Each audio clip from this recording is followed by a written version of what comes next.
बंगाल से आए दिन हिंसा की खबरें सामने आ रही हैं, जिसके विरोध में बीजेपी पार्टी के कार्यकर्ताओं का प्रदर्शन जारी है। इसी संदर्भ में हरियाणा के रोहतक में भी सांसद अरविंद शर्मा के नेतृत्व में बीजेपी कार्यकर्ताओं ने विरोध जताया और कहा कि मुख्यमंत्री ममता बनर्जी चुनाव जीतने के बावजूद अपनी व्यक्तिगत हार को नहीं पचा पा रही है और लोकतंत्र का गला घोटने का काम कर रही है। उन्होंने कहा कि भाजपा के 9 कार्यकर्ताओं की हत्या हो चुकी है और बंगाल में अभी भी लगातार भाजपा कार्यकर्ताओं पर हमले हो रहे हैं, जो कि निंदनीय हैं। जनता पार्टी की तरफ से बंगाल में जो चुनाव हुआ, इलेक्शन कमीशन ने बहुत ही लोकतांत्रिक तरीके से चुनाव कराया और चुनाव इस इतने 130 करोड़ के देश में लोकतांत्रिक तरीके से चुनाव हुआ। हार जीत होती रहती है, लेकिन मैं समझता हूँ कि जो हिंसा हुई बंगाल में, उसकी जितनी निंदा की जाए उतनी थोड़ी है। मतलब एक तरफ टीएमसी पार्टी जीत रही है, लेकिन दूसरी तरफ ममता बनर्जी अपनी हार को नहीं पचा पाई और कितनी बड़ी हिंसा, भारतीय जनता पार्टी के 9 कार्यकर्ताओं की हत्या और आगजनी। आपने देखा भी होगा, आपने सुना भी होगा, समाचार आ रहे हैं, महिलाओं के साथ मारपीट, महिलाओं के साथ रेप की घटनाएं, बलात्कार की घटनाएं। ये कितनी भी इसकी निंदा की जाए, लोकतंत्र में ये बातें नहीं चलती। हिंसा का कोई स्थान नहीं है लोकतंत्र में।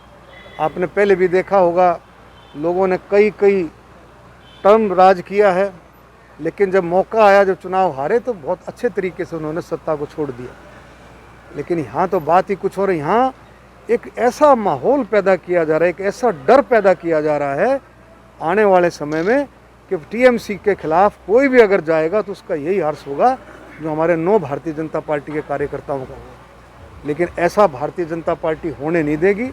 हमारे जेपी नड्डा जी के नेतृत्व में, प्रधानमंत्री मोदी जी के नेतृत्व में भारतीय जनता पार्टी एकजुट होकर के, आप इसी बात से गहराई का अंदाज़ा लगा सकते हैं कि कोरोना की महामारी के बावजूद आप देखें कि क्यों भारतीय जनता पार्टी के वर्करों को, साथियों को क्यों सड़क पर आना पड़ा, क्यों धरने पर बैठना पड़ा। आप इस बात से गंभीरता आप ले सकते हैं कि, और हम सारे मिलकर के इसकी निंदा करते हैं। आज हरियाणा में हमारे पार्टी अध्यक्ष ओम प्रकाश धनखड़ जी के नेतृत्व में और हमारे राष्ट्रीय अध्यक्ष जेपी नड्डा जी के नेतृत्व में हरियाणा में हर जगह इसी तरह से धरना दिया गया है। अभी झज्जर में था, अब हर जगह जो है इसी तरह से 11 से 1 का समय रखा था। थोड़ा समय कोरोना को देखते हुए, थोड़ा समय आज कोरोना की महामारी है, अदरवाइज़ तो वरना तो हज़ारों की तादाद में भारतीय जनता पार्टी सड़कों पर निकल करके आता और इसकी निंदा करता। एमपी साहब, हर रोज़ हज़ारों लोगों की मौत भी हो रही कोरोना के चलते। केंद्र सरकार की बात हो या तमाम राज्य सरकारों की, पूरी तरह से नाकाम रही है स्वास्थ्य सेवा उपलब्ध कराने में। इस पर भी संवेदना प्रकट करेंगे? देखिए, ऐसा है कि कोरोना की महामारी, ये कोविड-19 पिछले साल से महामारी चली, पूरे विश्व में ये महामारी का प्रकोप है। और जब ये महामारी आई थी तो भारत ने प्रधानमंत्री नरेंद्र मोदी जी के नेतृत्व में बहुत अच्छे तरीके से इस महामारी को कंट्रोल किया था। आपने, हम सब ने इस बात को महसूस भी किया। लेकिन ये दूसरा जो दौर आया है, ये जो स्ट्रेन है, दूसरा जो स्ट्रेन है, ये विश्व में एक ऐसा दौर आया है कि ये इतना पावरफुल स्ट्रेन है और इतनी तेज़ी से मल्टीप्लाई हो रहा है कि किसी ने इसके बारे में सोचा भी नहीं था। सरकार पूरी अलर्ट थी मोदी जी के नेतृत्व में, हरियाणा में खट्टर साहब के नेतृत्व में।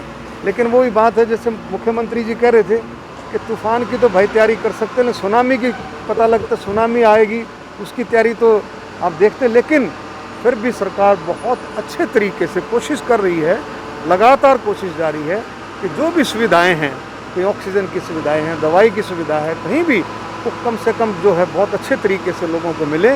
लेकिन धीरे धीरे करके सिस्टम को संभाल। लेकिन ये स्ट्रेन जो है, ये इतना पावरफुल स्ट्रेन है, इतना जल्दी से मल्टीप्लाई कर रहा है, जिसका कोई अंदाज़ा, किसी को भी कोई अंदाज़ा नहीं था। इसमें ना WHO का अंदाज़ा था, ना सरकार को अंदाज़ा था। संवेदनाओं की बात है।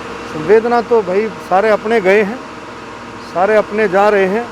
और सारे के सारे ऐसे प्यारे साथी जा रहे हैं। जो भी है, जो भी जाता है, जिसके घर से जाता है उसको पता है। लेकिन मैं कहता हूँ, मैं बतौर सांसद के और बतौर भारतीय जनता पार्टी के, हमारे सबकी ये संवेदना और हम उन परिवारों के साथ खड़े हैं।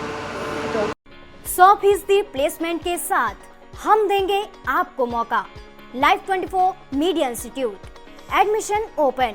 रजिस्ट्रेशन के लिए कॉल करें 9560464170।